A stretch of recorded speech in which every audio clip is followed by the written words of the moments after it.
refused to share a cabin with Babe Ruth, saying, quote, "I've never bedded down with a N-word, and I'm not going to start now." Basically saying, I've never shared a room with a black person, I'm not doing it. It's mind-blowing to me that there could have been a world where Babe Ruth was not playing and hitting home runs for the New York Yankees because he was too black. If he was not fully white, he could not have become the star that he did. Hi, I'm Danielle Romero. Thank you so much for being with me here on my channel where we talk about American identity and family stories. When I was in 4th grade, I tried out for a boys baseball team. I was with my brother. My brother is about a year younger than me, so we were pretty close in age. I remember going to the tryouts. There was probably like 100 little boys and like 3 girls. And I made it onto the team. And my brother and I got to play in the same team, so that was really fun. And I remember part of the excitement of playing baseball became collecting baseball cards. Like, it was so exciting to use our allowance money to buy baseball cards. And I always expected to see a Babe Ruth card when I opened up like I think it was like Topps or something, little foil thing.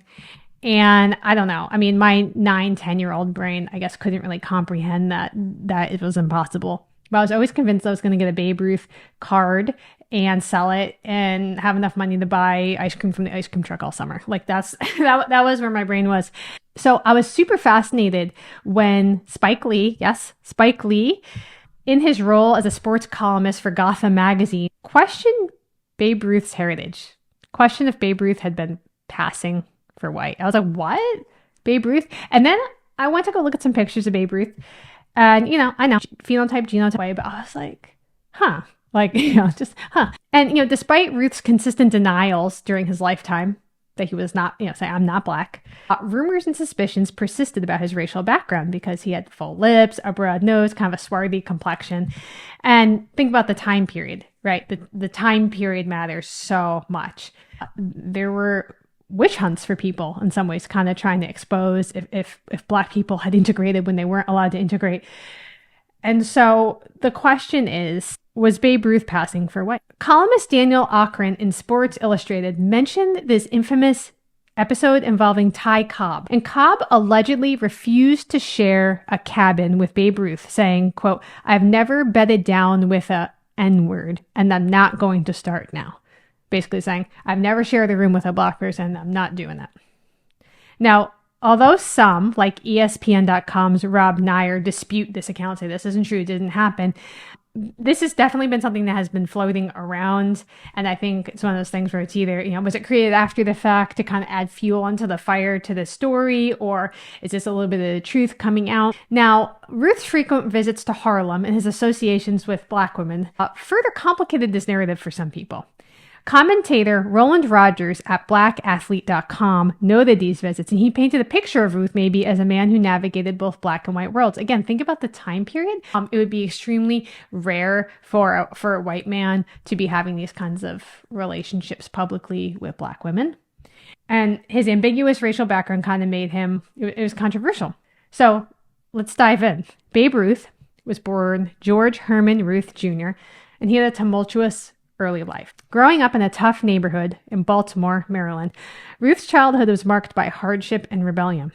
His mom's side were immigrants from Germany, but his father's lineage was less clear. Living in 19th century Baltimore, the Ruth family history was difficult to trace with total certainty.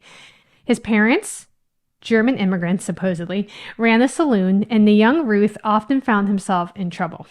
And by age 7, he got sent to St. Mary's Industrial School for Boys, which was a reform school where he first started developing his baseball skills.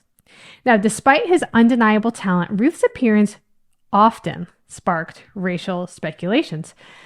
His broad nose and full lips were enough for some to pretty aggressively question his ancestry, and the social climate of the early 20th century in America was ripe for racial prejudices. I mean, this is the time where we're seeing these stories of people who are trying to protect themselves, protect their family, separate from any African-American heritage, because we have to remember the one drop rule. I mean, if people knew that you had African heritage, however small, you'd be segregated, you'd be a second-class citizen, etc.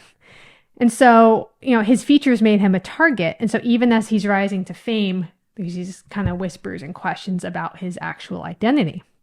So consider the societal context. Like, context is everything, right? Context is king. His rise coincided with a time when race was a rigid construct in America. You are black or you are white. And any hint of non-white ancestry would lead to a significant social and professional consequences. Babe Ruth is playing a sport that is segregated. Well, and then we have the Negro Leagues, right? Those are separated. So these rumors aren't just idle gossip. Like, the implications are huge. There's real world implications here. Let's just let the rumors play out here. And why this is so important. Why people say, well, this is so stupid. Like, who cares? Stop obsessing about race. You're obsessed. Let's talk about the real world applications right now. The rumors about Babe Ruth's race demand that we reconsider the rigid racial boundaries that define this era in America. Because if he had been openly black or biracial or even one drop black, if he had been as black as me, his career in the major leagues would have been impossible. Let me say that again. If he was not fully white, he could not have become the star that he did.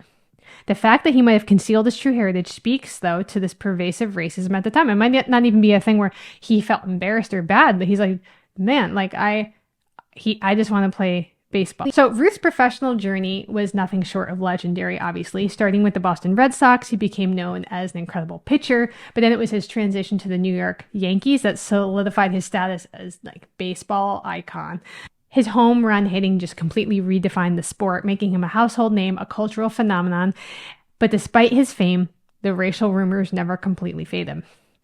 And Babe Ruth's interactions and friendships with African Americans were well documented, particularly his time spent in Harlem. He frequented a place called the Cotton Club and was well known to have relationships with black women, which kind of only fueled the speculation. And it's interesting because, there's this idea that like, there is no world where you could have a relationship with a black woman unless you were black. Like that doesn't even enter anyone's minds. And so I think that's another thing to address, is just this idea of like, well, he's having relationships with black women, so he has to be secretly black, right? So, the social dynamics of the time were complex. Let's talk about Harlem in the 1920s. It was a cultural hotspot. People were coming from all backgrounds. And Ruth's presence there was a testament to his comfort and acceptance in diverse circles. Like, he was good. He's like, I'm good here. But he also grew up in Baltimore, right? Spike Lee even suggested DNA testing to settle the debate once and for all. Although I think that's kind of, it's a little more provocative of an idea. And I don't know if Babe Ruth has children, if they would be open to being tested or however that would work. But exploring this question, I think it's important. We're opening up this dialogue about race, identity, and history. And the mystery of Babe Ruth's racial background is more than just a curiosity. I think it's a lens through which we can examine the broader issues of race and identity in America. What is so shocking to me about this is, again, I love delving into the liminal space and kind of like in between areas like this, right? But the fact of the matter is, in this era, there was no in between.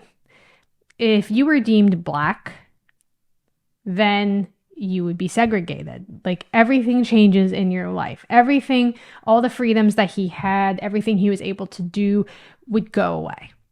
And so to people who are saying, well, just get over this, stop talking about this is an incredibly important part of American history. This affects everything, in my opinion. This affects everything. It affects the way people are interacting with the world when we're looking back at large historical figures, how they were allowed to interact, how they were not allowed to interact, what kind of things they were allowed to participate in, and how that influences other things. This is massive. I mean, we're talking about Babe Ruth here, right? Can you imagine if he hadn't been allowed to play for the New York Yankees? Isn't that crazy? And I still don't know. I don't know what's up with his heritage, and maybe some of you have more information I'd love to hear. But it's mind-blowing to me that there could have been a world where Babe Ruth was not playing and hitting home runs for the New York Yankees because he was too black, even though he just looked the way he looked and whatever. And that's fascinating to me. I actually saw, I was researching this, I was reading some people's comments, just kind of discussing this. And a lot of people were confused because they said in their mind as kids, they thought he was black. And then they were surprised later on to find out that he wasn't black. And that like just completely blew their mind. And so it's interesting how, if you're not told something, you're just engaging with, a face on a baseball card and how you see that. It's fascinating, but the real world implications are what really get me here about how many things can change. And I think a conversation I have with my husband a lot, because I'm always making him talk to me about this stuff. He's such a good sport. If my grandmother had been raised by her mom to maybe see herself as Black, that would have been, I spent a lot of time with her grandmother. It's the only grandmother that I spent time with. Honestly, how would that have impacted me and the way I see myself and the way I see the world? I feel like I'm fairly open-minded, but there's just no way that it wouldn't have made a huge impact on things. And it's just important to think about. And I think it kind of goes to show that you may identify as white, Black, red, yellow, I don't know, brown, whatever you feel comfortable with. But even though they're kind of just, I would say, oh, these are just dumb labels, they're more than labels. And they influence the way that we see each other and the way we experience the world. And that's just fascinating to me. So let me know if you've heard about Babe Ruth. And maybe there's more information that I missed here, but I am looking forward to reading your comments. And if you're interested in connecting with me or sending me a coffee, yes, really, you can send me a coffee. I'll leave those links below. Otherwise, we'll talk.